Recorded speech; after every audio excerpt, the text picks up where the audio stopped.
Chaque troisième vendredi du mois, nous avons rendez-vous dans Smart Bourse avec les trois sorciers. C'est une échéance trimestrielle qui vient clôturer ou quasiment clôturer cette année 2025. Philippe Béchade est avec nous, président des Éconoclastes et rédacteur en chef de la Bourse au quotidien. Bonsoir Philippe. Bonsoir. Jean-Louis Cussac nous accompagne, Perceval Finance Conseil. Bonsoir Jean-Louis. Bonsoir tout le monde. Et Romain Dobré avec nous également, consultant pour Bourse Direct et cofondateur de l'Atelier des Options. Bonsoir Romain. Bonsoir Grégoire. Que dire de cette échéance trimestrielle qui vient conclure, je le disais, cette année 2025 ? On a vu ces dernières semaines le CAC notamment remonter dans le haut de son range de fluctuation. Oui, je reprenais le niveau exact de compensation. 8150... C'était 8154 10. Et ben voilà. Bravo. Belle moyenne, bien calculée. Une hausse de 169 points par rapport à l'échéance précédente, 2,11%. C'est plutôt pas mal. On termine sur des points hauts, en tout cas proches, puisque le plafond de verre sur l'indice CAC 40, c'est 8259 points, un niveau contre lequel on a buté en 2024. En mars 2025 aussi, et contre lequel on s'accroche pour l'instant. Donc, est-ce qu'on va réussir à aller plus haut ? Peut-être à court terme, il faudra avoir ça. Une échéance qui se construit avec pas beaucoup d'intérêt sur l'indice CAC 40. Ça, c'est un élément quand même à regarder. Même si on voit sur l'Eurostoxx un soubresaut d'intérêt à très court terme, mais ce qui est intéressant de noter, c'est que sur les indices américains, on a toujours un niveau de position ouverte sur les futurs qui est dans la moyenne des années précédentes. Ouais. Sur l'Eurostoxx, c'est quand même en baisse. Je regardais. Voir, vous êtes venu avec alors c'est le volume des positions ouvertes depuis 3 ans, c'est ça ? 2022, oui, tout à fait. Voilà. Donc on a le graphique. Le début commence août 2022. Ouais. Et donc on avait à l'époque 4 400 000 contrats futurs ouverts avant l'échéance, avec des pics au-delà de 5 millions au moment des échéances, puisque par définition la position ouverte augmente comme les échéances cohabitent. Mais puis on voit qu'après l'échéance, il y a toujours un trou, ce qui est normal. Les positions du mois en cours non conduites font ce trou de ce pic. Mais ce qu'on voit, c'est qu'il y a une divergence, puisque 4 400 000 contrats ouverts en décembre 2022, 3 200 000 ouverts il y a un an de ça, en décembre 2024, et 2 800 000 contrats ouverts hier soir sur l'indice Eurostoxx. On perd 1 million de contrats par an, quoi. Enfin, voilà. À la louche, quoi. Et l'Eurostoxx est passé de 4 300 à environ 5 700 points à l'instant. Donc, on a une divergence de ce côté-là. C'est un peu gênant dans la construction globale du marché. C'est à surveiller. À court terme, on le voit, il y a un petit pic de position ouverte qui est peut-être précurseur d'un mouvement un peu plus haussier sur les indices européens, puisqu'on voit du mieux une accumulation en partie haute des marchés européens qui sont plus solides que les indices américains, pour l'instant en tout cas les indices tech américains. Reste qu'on a des petits plafonds de verre. Alors ce qui était intéressant, on avait évoqué depuis le mois de mai ensemble une grosse résistance à 5800 points sur l'indice Eurostoxx 50. Eurostoxx 50, d'accord. Et contre lequel on a buté systématiquement. Depuis ce moment-là, reste que là, l'intérêt s'est ouvert un petit peu contre des niveaux un peu supérieurs.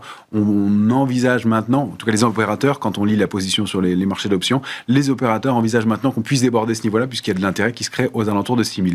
Donc peut-être un peu de mieux, si on arrive à déborder 5 723, la grosse résistance en hebdomadaire, on peut envisager des extensions en direction de 5 932. Donc un petit mouvement haussier complémentaire et un marché européen qui est plus solide. On voit que le DAX accroche ce niveau de 24 470 points aussi.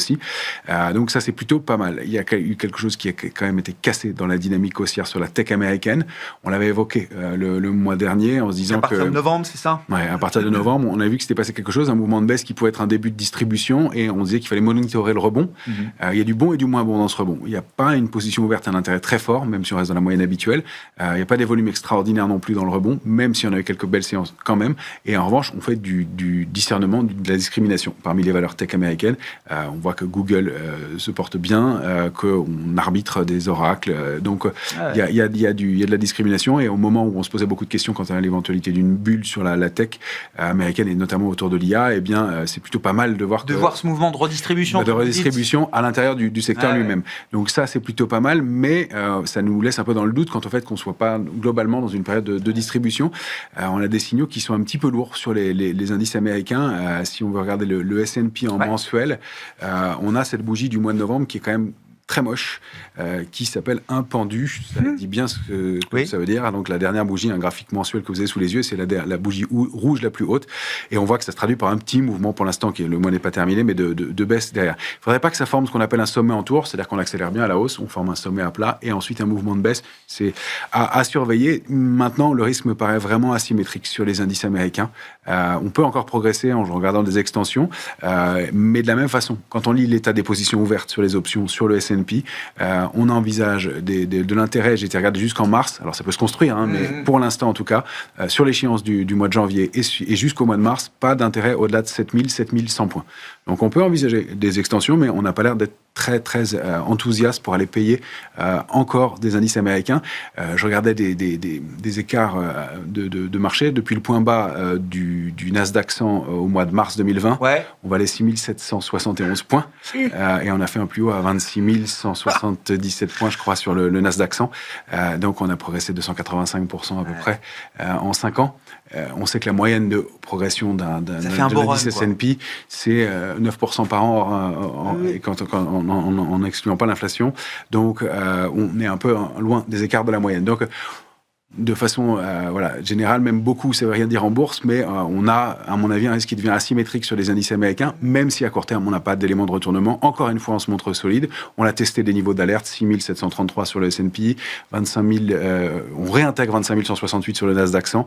Donc, il y a encore manifestement de quoi constituer un petit rallye, mais prudence et globalement, pour l'instant, pas de signe de retournement, mais le risque devient asymétrique. On peut avoir 5 à 10% de hausse contre un risque de baisse de 20 à 30% au moins, à mon sens, sur les indices américains.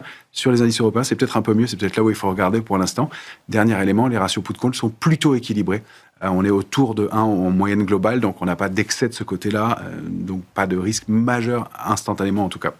Jean-Louis, votre lecture du marché, du CAC notamment, c'est vrai que c'est un peu moins puissant, c'est un peu moins dynamique, le directionnel est un peu moins fort, donc c'est un marché où on peut jouer des petits écarts, j'imagine.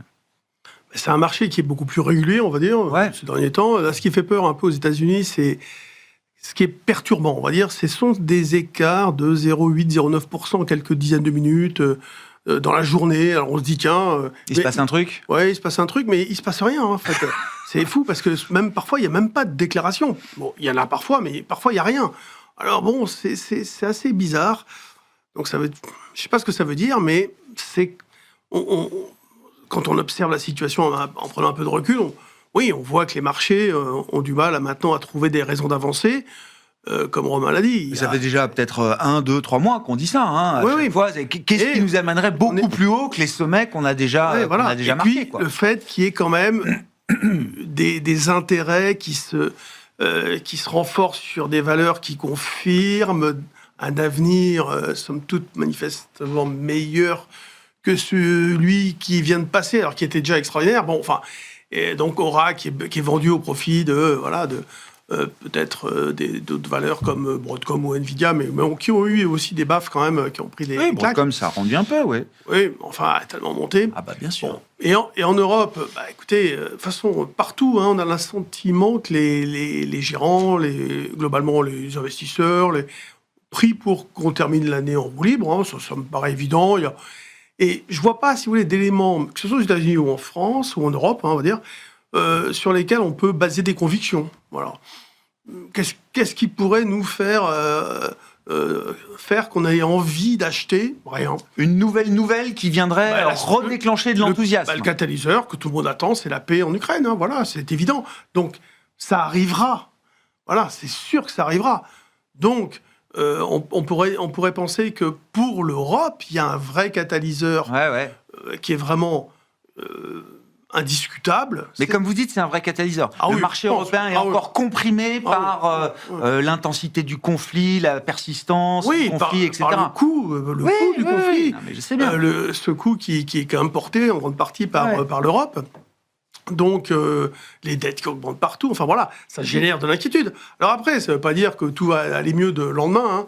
Mais en tout cas, je pense que ça sera le catalyseur d'une prochaine envolée. Un prochain top. Oui, peut-être vers 8005, 8006, j'en sais rien. Après, on verra comment les marchés vont voir les choses, quelles seront les nouvelles, qui va décrocher les contrats pour l'Ukraine. Là, je pense que les États-Unis sont encore une fois à l'arrivée les premiers. Bon, voilà. Et c'est vrai qu'aujourd'hui, il n'y a pas, encore une fois, d'éléments tangibles sur lesquels on pourrait se dire « allez, j'y vais ». Donc, je crois qu'il va falloir attendre la deuxième ou troisième semaine de janvier Ah, Donc pourquoi pour qu'on puisse commencer à avoir envie de prendre D'accord. des initiatives. Ouais, je comprends. Là, il va y avoir les fêtes. Ah bah oui. Donc c'est pas une période Non. où il va se passer grand chose, à toute chose égale par ailleurs, à moins que- Oui. Et puis voilà, début janvier, ça va être calme. On va commencer à réfléchir, attendre les prochaines publications. On redémarre, j'ai vu début Voilà. janvier avec l'emploi américain. Voilà, tout de suite, on va se remettre un peu dans le bain. Peut-être que les statistiques assez vite. seront plus précises qu'elles sont Forcément, aujourd'hui. oui. Donc on aura des. Ah ouais. C'est toujours pareil. De toute façon, ce qui est passé est oublié. Regardez, à chaque fois qu'on a revu dans un sens défavorable des chiffres, c'était oublié. Mhm. C'était oublié. Donc, on parlera plus. C'est valable après. quand on a revu à la hausse aussi des chiffres de croissance sur Oui. l'Europe, par Oui, exemple. on oublie. On a revu à chaque fois, toutes les dernières années, en Ça- hausse pour Ça beaucoup prouve de pays bien européens. qu'on a quand même des intérêts très spéculatifs sur les marchés, souvent, sur en tout cas des mouvements sur les dérivés. Aujourd'hui, il n'y a plus rien. Pourquoi ? Parce qu'en fait, on a tellement piétiné la zone que, ceux qui voulaient acheter ont acheté, ceux qui voulaient vendre ont vendu, ceux qui étaient pris à contre-pied, ils se sont fait avoir, ils sont sortis, et puis ils n'ont plus matière à prendre position, même eux. Il n'y a pas de nouvelles convictions Voilà. dans le marché. On est toujours sur le même niveau. Donc celui qui a envie de se dire j'ai envie de shorter, il va attendre. Il dit ça sert à rien de shorter de toute façon, ou alors il attend le haut de la zone. Mais comme c'est plutôt haussier sur le fond, il n'ose pas trop vendre. Donc il y a même pas un marché qui pourrait être pris à contre-pied. Tout à l'heure, on en discutait justement sur l'Eurostoxx. Quelqu'un me disait, mais comment tu crois que les débouclements vont se faire ? J'ai dit, mais il n'y a même pas de débouclement significatif. On a vu, les volumes étaient... Oh, puis c'était très faible, les débouclements. Puis de toute façon, maintenant, ils tournent avant. Toutes les positions sont tournées, en effet. Fin novembre, début décembre, ça tourne déjà. C'est plus du tout sur l'impact des... Chacun est là où il a envie d'être et tout va bien. Quoi. Voilà. Et vraiment, c'est pénible à un moment donné parce que il faut répéter à chaque fois les mêmes opérations. Mais c'est vrai qu'à chaque fois qu'on achète sur des points bas, des petits retracements, on finit par gagner. Alors, pas dans la minute qui suit, mais on a quand même des beaux écarts de 1, 2, 3, 2%. Ça va assez vite. Bon, c'est vrai qu'on a eu, sincèrement, au niveau trading, un mois de décembre plutôt facile, simple, pénible, mais le résultat est positif et il était facile. Il y a Encore qu'il fallait appuyer sur le bouton. Il y a des algos qui peuvent faire les tâches à votre place. Ah ouais, non, mais moi, je suis à la Trop à l'ancienne. Oh, oui, Trop à l'ancienne. Qu'est-ce que vous retenez de cette année Goldilocks, Philippe ? Elle se termine en tout cas de façon absolument... Ni les tarifs, ni Trump, ni l'inflation, rien. Non, les taux qui reviennent au plus haut des 5 dernières années.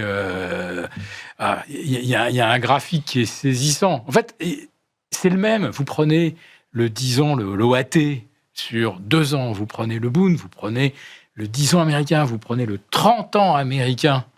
C'est le même triangle. Et on est... Ah bah zut alors, depuis ce matin, on est sorti au-delà des résistances. Au Japon, c'est un crack rampant. Voilà, ce matin, ça continue. Mais le problème, là, c'est que ça devient problématique pour l'OAT et pour le Bund. Donc le message, c'est que les banques centrales ont perdu le contrôle de la partie longue de la courbe de taux. Et que la Fed se refinance de plus en plus sur une duration courte. Autrement dit, les roulements reviennent de plus en plus rapidement, sont de plus en plus massifs. L'année dernière, je regardais, il y avait 9 000 milliards à refinancer sur 2025, et on avait 7 000 à refinancer sur 2026. Ce qui est à refinancer sur 2026, ça vient d'augmenter fortement parce que avec le raccourcissement de la duration, il va falloir que la Fed enlève. Et là, peut-être qu'ils peuvent encore, je ne sais pas, nous faire une baisse de taux en janvier. Là, j'ai vu que l'outil FedWatch annonce peut-être 60%. On était à 35% avant les faux chiffres de l'inflation de la veille. Et là, maintenant, on est à 60%. Il y en a qui y croient encore. Mais tout le monde pense que 2026, c'est une année de baisse des taux. La BCE n'a rien dit hier. Rien. Magnifique. Bon, elle n'a pas non plus fermé. Non, j'en sais rien. Le pricing de marché est quand même moins délirant, alors qu'il est fluctué après les chiffres d'inflation hier, et dont les statisticiens américains eux-mêmes disent qu'ils sont pas une base très fiable pour guider la politique monétaire. Donc tout le monde est au courant. J'ai pas l'impression. Le marché ne price plus rien du côté de la BCE. Le marché n'anticipe pas une poursuite. Non, mais elle l'a dit. Voilà, elle a dit hier, la BCE. Mais personne n'anticipe des baisses de taux délirantes comme on pouvait l'anticiper en début d'année. Christine Lagarde a dit. d'abord la stabilité des taux votée à l'unanimité, même pas une voix dissidente, et on n'a même pas discuté entre nous autour de la machine à café de si on monterait ou on baisserait les taux ultérieurement. La seule chose, c'est que ça ferme pas complètement la porte à une future baisse de taux. Mais ce sera peut-être la dernière, ou peut-être qu'elle n'interviendra pas. Mais quand on regarde dans le subconscient des gérants, 2026, c'est une année placée quand même sous le signe de la baisse des taux parce que Trump le veut. C'est ça quand même. Ouais, je sais pas. Le message. Que des gérants le pensent, je le nie pas, mais j'ai pas l'impression que ce soit S'il le pensait pas, avec ce triangle qu'on voit sur les taux longs, aujourd'hui, voilà, ça, c'est le dernier. Là, on vient de distribuer le mois de décembre. Là, voilà, ça y est, le jeu est fermé. Tout le monde reprend ses jetons. Je ne sais pas ce qui va se passer sur le début de l'échéance janvier. La seule chose qu'on voit pour l'instant, et aujourd'hui, on a un nouveau record historique sur l'argent, c'est qu'on a des vendeurs à découvert qui continuent de se racheter. Voilà, ça, c'est le seul truc qu'on a, mais c'est pas du tout fondamental. Sur l'argent ?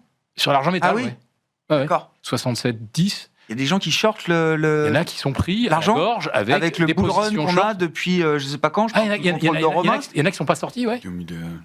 D'accord. Ça valait 7 l'argent en 2020. Oui, parce qu'on en parle depuis tellement. Mais à ce niveau-là, il y a des gens qui sont short sur l'argent. Il y a encore des gens qui sont short sur l'argent. Et on voit qu'il y a un marché spécial d'emprunt pour tenir et faire face aux appels de marge. Ce marché-là tourne à plein régime. Alors, je ne sais pas qui est vendeur à découvert. J'entends des rumeurs. Alors, je ne l'ai pas dit, mais enfin, ce que j'ai entendu, c'est, par exemple, Bank of America. Ils auraient encore les doigts coincés dans la porte. Et il y en a d'autres qui ont pas fait comme JP Morgan. JP Morgan a acheté 23 000 tonnes d'or. Il y en a qui, en face, les ont vendus alors qu'ils ne les ont pas. Bon. Voilà. Et les 23 000 tonnes d'or... Je ne suis pas trader, mais c'est vrai qu'on parle de l'argent... On a parlé de l'or, on a parlé des pressions en général tout au long de cette année pour expliquer qu'il y avait un bull run exceptionnel, enfin un momentum implacable. On est d'accord, Romain ? Oui, on avait fixé des cibles autour de 48 sur l'argent. Ouais. On est largement au-dessus, avec des extensions possibles qu'on avait indiquées, mais je m'attendais au moins à une pause. Effectivement, c'est pas le cas, ça continue. Donc on paye. Mais là, on a envie de prendre des paris à la baisse désormais sur ces actifs-là. Alors, il y a un élément qui m'inquiète un peu sur l'argent, c'est qu'on en parle sur des grands médias. Je l'ai vu sur une grande chaîne de télévision française. Switcher de l'or à l'argent maintenant. Ouais, l'argent, le nouvel or, etc. Ça, c'est quand même le signe peut-être de la fin de quelque chose sur l'argent. Mais on parle moins du platinium, du palladium qu'on avait évoqué ensemble les fois précédentes. Le palladium, c'est quand même 20% de hausse depuis le mois de décembre, avec encore un potentiel aussi aux alentours de 1934. Donc ça joue un peu en décalé. Il y a eu l'or qui a déclenché le premier, l'argent a suivi, et maintenant on pourrait passer à d'autres précieux. D'autres précieux. Alors il y a pas mal de choses à dire. La première, pour la période de marché effectivement creuse, on avait parlé au mois de novembre du fait que les books étaient fermés, qu'il y avait moins d'opérateurs, et donc ce marché de contre-pied, et de moins de prise de décision, effectivement. Il y a le fait qu'il se passe quand même des choses assez intéressantes sur certains secteurs, et effectivement liées aux matières premières. On voit des titres comme Freeport-McMoRan, donc sur le cuivre, qui repartent assez nettement à la hausse, et de façon harmonieuse. Il y a plusieurs titres. Le SCCO aussi, Southern Copper, qui repart aussi à la hausse. Donc il y a un secteur qui repaye. C'est-à-dire qu'au moment où on vend la tech, ça continue de ce côté-là. Rio Tinto aussi est en train de déborder des plus hauts historiques. Si on prend un ETF sur les ressources de base d'une façon générale, il est en train de déborder des niveaux de résistance. Ça est assez cohérent. Les métaux montent, les milliards montent. Ça donne une vision d'ensemble assez cohérente. Exactement. Donc il y a quelque chose qui se produit de ce côté-là. C'est pour ça que pour l'instant, même si on est un peu prudent sur l'année à venir, il y a quand même des histoires qui se mettent en place sur quelques titres et sur des secteurs assez bien identifiés. La hausse des précieux, elle est harmonieuse et puis elle est large. C'est-à-dire qu'il y a encore une fois pas un seul métal qui paye. Il y en a un qui pourrait rattraper peut-être, c'est le cuivre, qui est un petit peu en retard en termes de performance et qui a encore un potentiel intéressant. Il vaut aux alentours de 5,50 et j'ai des cibles qui sont situées autour de 7.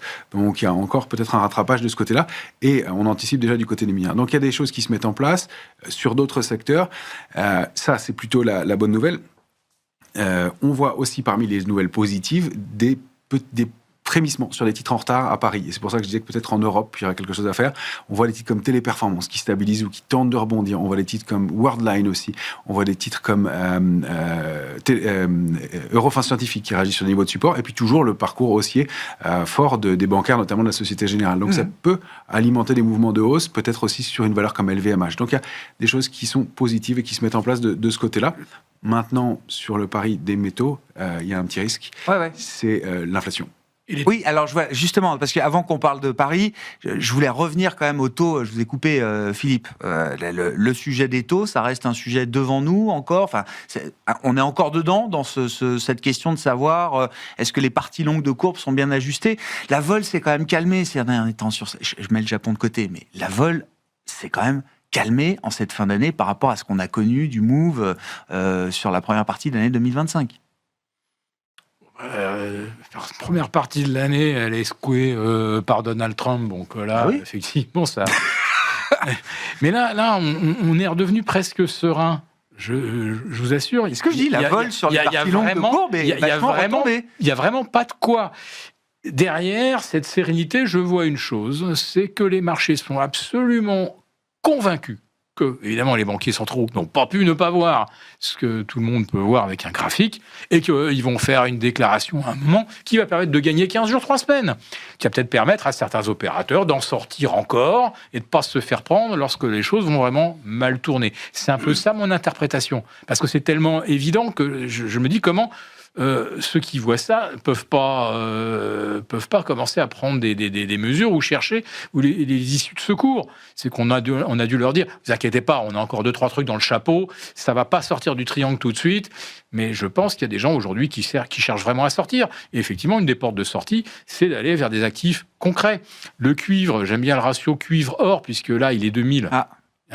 Il est de 1000, tout simplement. Hein.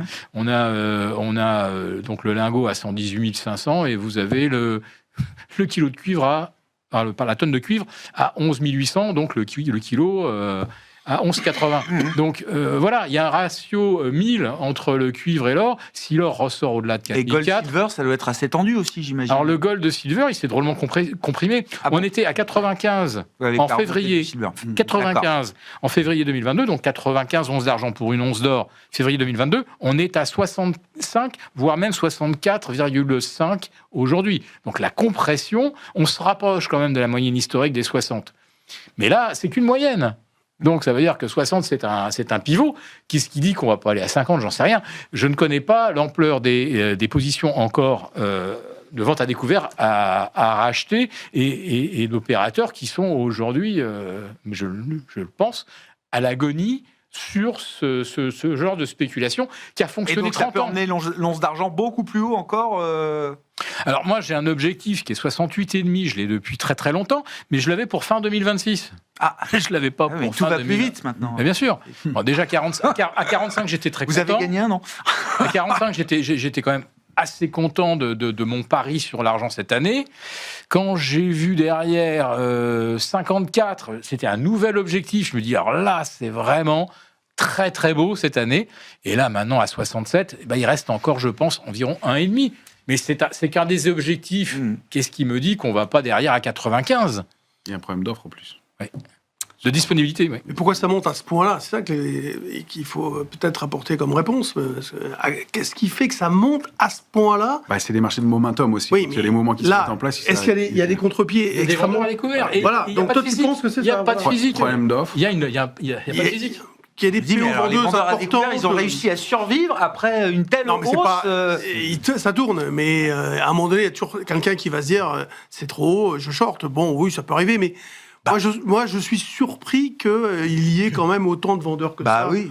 À ce point-là, je ne connais pas les PO, je ne regarde pas, mais ça ne donne pas envie. Parfois, si vous voulez, les marchés, en ce moment, il n'y a pas l'idée de se dire, par exemple, oui, c'est trop cher, je vais vendre. Non, on l'a pas, ça. On l'a sur le marché américain. Et je pense que cette idée de je vends les marchés américains parce que c'est trop cher, ça va bien finir par rebaisser. Alors, on a eu des replis extraordinaires. On est tombé à 4000 quand même, hein, parti à 4000 et quelques, 4006, là, quand il y a eu en avril les déclarations de Trump, et après c'est reparti comme une balle, enfin bon. Mais on pourrait se dire, à tort, hein, peut-être, oui, il faut shorter. Mais sur des métaux, même sur l'or... Shorter contre la tendance ? Non, mais surtout, ça vaut combien ? Une société, on peut dire, elle doit valoir, allez, 15 fois les bénéfices, 20 fois, Alors, il y je a ne sais pas de combien. prix, oui. Et voilà, l'or, Oui. comme le bitcoin ou autre chose, on donne la valeur. À la Il y a limite, raison, c'est que l'or a c'est monté des valeurs- concomitamment avec les actifs risqués. Il y a vraiment c'est des valeurs de un confiance. momentum d'actifs risqués et des actifs de En confiance tout cas, simultanés. Donc, Ouais. Une toute petite parenthèse. Si, aujourd'hui, on devait valoriser l'argent au même ratio que face à l'or en 2011, l'once d'argent aujourd'hui serait à $95. Voilà. Bon. C'est tout. Donc on a déjà vu des ratios or-argent qui font que l'argent était plus élevé qu'aujourd'hui. Mmh. C'est pas possible. Mais je pense que si les taux se mettent à grimper, là, ça sera une excellente excuse pour sortir les métaux Moi, j'ai précieux. l'impression que les gens sont encore assez short taux et short duration. Enfin, je pense que les gens, le marché n'est pas long duration aujourd'hui a priori, à acheter des taux longs. l'idée, ce serait que les investisseurs sont trop optimistes sur les baisses de taux à venir. Puisque même, on parlait de la BCE tout à l'heure, Mais ça s'est vachement l'idée, corrigé depuis c'est de se novembre. dire que la prochaine baisse, elle aura lieu en 2027. Quoi. Toutes les anticipations se sont vachement corrigées Voilà. depuis novembre. Hein. Donc, de ce côté-là, en Comment effet, vous voyez, Jean-Louis, il y a un le risque. profil 2026 là? Justement, on voit pas grand-chose. Ah. Moi, je pense que en Europe, les marchés ont plus de chances de progresser qu'aux États-Unis. Mais c'est dans une... Et toujours avec les mêmes moteurs dans les large caps, c'est toujours les banques, c'est toujours la défense, oui, toujours ce genre de valeur-là qui continue. Non, mais il y a. Oui, la défense. Je sais pas. Peut-être- Est-ce qu'on peut voir le si elle a luxe fait- revenir? Est-ce qu'on peut voir la santé revenir? Est-ce qu'on peut voir les Oui, pétrolières ouais, revenir? ouais. Bah oui, mais vous me dites tout et tout. Non, mais, Ça, mais... non, mais aujourd'hui, qu'est-ce qu'ils achètent? Ils achètent de toute façon des indices, Ah, voilà, donc après, à l'intérieur de cela, il y a en effet des intérêts extrêmement divergents, parfois violents. acheter des indices. Moi, ça m'intéresse de savoir comment la hausse se fait. Après, ils vont peut-être acheter des valeurs de rendement, comme il y a une époque. Les Bouygues, comme elle a bien progressé ces derniers temps. Mais sur le plan indiciel, vous dites qu'il y a plus de chances de voir l'Europe continuer de monter. Et puis, il y a peut-être aussi ce qui fait une grosse différence entre où on est allé sur la parité Eurodoll il y a quelques temps, et 1,18 aujourd'hui, 1,17, 1,18, c'est que quand même, l'euro, celui qui a investi en dollars, il a quand même perdu dans le change énormément d'argent, sauf 13%. l'américain, mais 13%. en Europe, on aurait perdu. Donc, il faut y penser à cela dans la performance de l'année qui vient de s'écouler. sûr. Voilà, donc, non, je pense que, c'est-à-dire que le risque d'investir de l'argent sur les marchés financiers actions, par exemple, me paraît plus intéressant dans son rapport risque-bénéfice, Ah ouais. etc., sur l'Europe qu'aux États-Unis. Très clair. Aux États-Unis, c'est l'IA qui domine tout. Tout le monde est complètement perturbé par les valorisations. C'est la première fois dans l'histoire du monde que l'homme pourrait voir apparaître une intelligence supérieure à la sienne. Il est complètement paumé. Il se dit, mais où est-ce qu'on va? Et tout d'un coup, il délire peut-être sur le fait que tout va exploser dans le côté... on va gagner, il va y avoir des gains fabuleux, mais regardez ce qui se passe. C'est la Chine, elle avance à une vitesse extraordinaire. Ils sortent des produits en open source, alors qu'aux États-Unis, ils vendent des logiciels. À un moment donné, il va y avoir, je pense, un problème, quoi.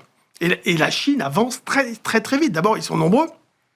Ils bossent énormément, beaucoup plus qu'en Europe et aux États-Unis même. Et donc, est-ce que les gagnants d'aujourd'hui seront les gagnants de demain? Sincèrement, il y a de quoi se En tout poser cas, la c'est question. un des enseignements de Pour l'année moi- 2025. La Chine n'est plus un simple challenger technologique, Ah non, c'est un leader technologique. Bien sûr. Et certains font le pari que ce sont eux, à la fin, qui vont gagner la guerre de l'IA. Hein. Ah, il y aura peut-être on verra. deux mondes. Peut-être Mais- que tous les modèles ne seront pas Oui, mais étant- transfrontaliers, si vous voyez ce que je veux dire. Étant hein. donné les anticipations qui sont faites sur la rentabilité potentielle Ouais. future des boîtes américaines, parce que ça, c'est vraiment la grande question, c'est est-ce qu'ils vont arriver à rentabiliser ces investissements qui sont démentiels? Mhm. C'est pas évident. Donc, il y a de quoi avoir peur. Romain, profil de l'année 2026.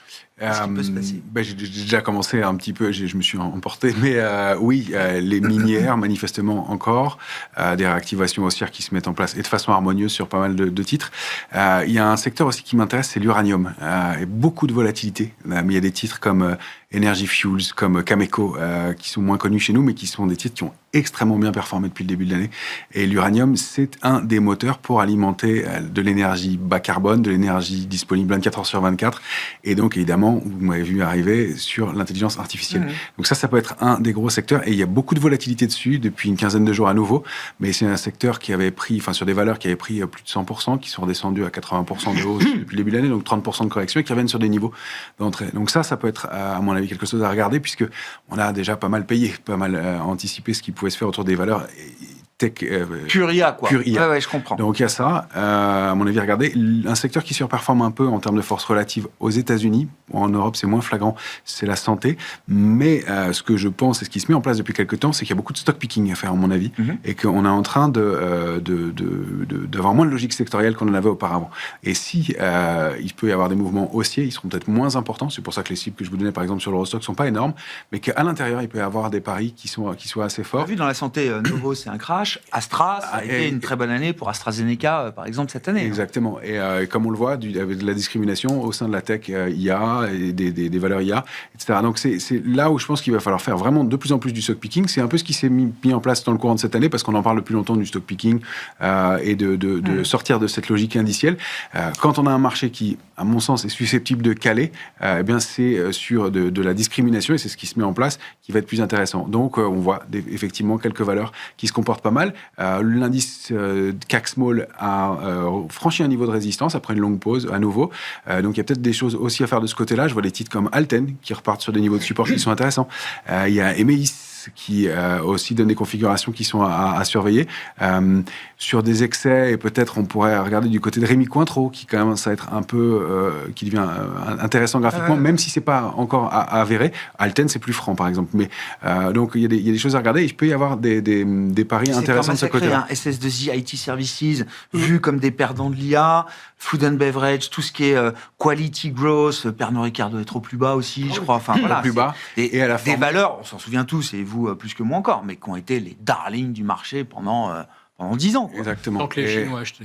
Tant que les Chinois achetaient. Et effectivement, des bougies qui ressemblent à celles du point bas du S&P du mois d'avril dernier, c'est-à-dire un grand marteau en bas de marché, un petit corps et une grande mèche basse. Il y en a eu une le mois dernier sur Pernod Ricard. Donc, c'est pas fait. Une bougie ne fait pas la tendance, mais une bougie mensuelle, c'est un signal un peu plus important. Donc, il peut y avoir des choses qui se mettent en place, encore une fois, de ce côté-là, stock picking. Vous dites, tant que les Chinois achetaient, ça m'intéresse. Mais, enfin, ça veut dire qu'il y ait des rebonds dans le luxe, c'est une chose.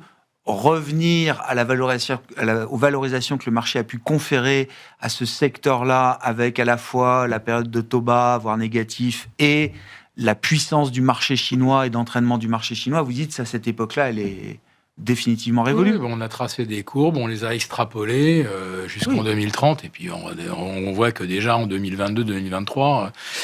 les prévisions et la réalité commençaient déjà à Est-ce qu'on va voir quand même ces valeurs revenir ? Est-ce qu'il peut y avoir ce mouvement d'un peu de luxe, food and beverage, santé ?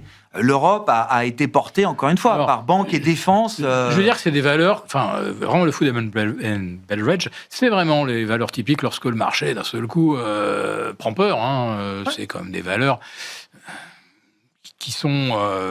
qu'on achète un petit peu par défaut, pas pour leur rendement, mais c'est simplement parce que la thématique, ça paraît pas si mal. Maintenant, il manque là, pour soutenir des Pernod, etc., des Diageo, il manque la clientèle russe, il manque la clientèle chinoise, il manque maintenant aussi en partie la clientèle américaine. Ça fait quand même beaucoup, tout ça en même temps. Ils ont fait des campagnes là récemment, justement, Rémi Martin, etc., pour relancer le cognac. Maintenant, il faut voir quelle qualité. Marketing repartent. Ouais, je peux vous dire, ceux qui relancent un cognac qui est absolument excellent, c'est les Géorgiens. Et ils sont très, très bien placés, bien sûr, auprès de la Russie. Et ils sont très bien placés auprès de la Chine. Les Chinois peuvent rentrer également en Géorgie sans aucun visa. Donc, il y a beaucoup de pays qui misent sur le touriste chinois, mais pas nous. Le cognac géorgien, ok. Il est très très bon, je vous assure. Il s'appelle cognac, non ? Non. Ils ont pas le droit, mais le produit est exactement le même. Chimiquement, c'est à peu près équivalent. Je voulais dire un mot, c'est un autre cognac, le pétrole, parce que ça fait partie des rares actifs qui n'ont pas performé cette année. Il y a eu le Bitcoin, la cryptosphère, et puis dans les matières premières au sens très large, les précieux ont cartonné, bien sûr, mais l'énergie et le pétrole, notamment, subissent une perte de l'ordre de 20%. Mais ça intéresse pourtant du monde, le pétrole, je vous l'assure. Trump a déclaré hier We want our petroleum. Donc, il a dit aux Vénézuéliens, rendez-nous notre pétrole. Ils l'ont nationalisé, je ne sais plus, il y a peut-être 40 ans. Bah oui. Donc, voilà, les États-Unis, ils en veulent. Je trouve que le niveau aujourd'hui du baril, on est là aussi, par contre, sur un momentum qui est négatif. C'est vraiment très à la mode de dire... Je balance ça, en plus de ça, la transition énergétique, c'est vraiment pas du tout dans la thématique.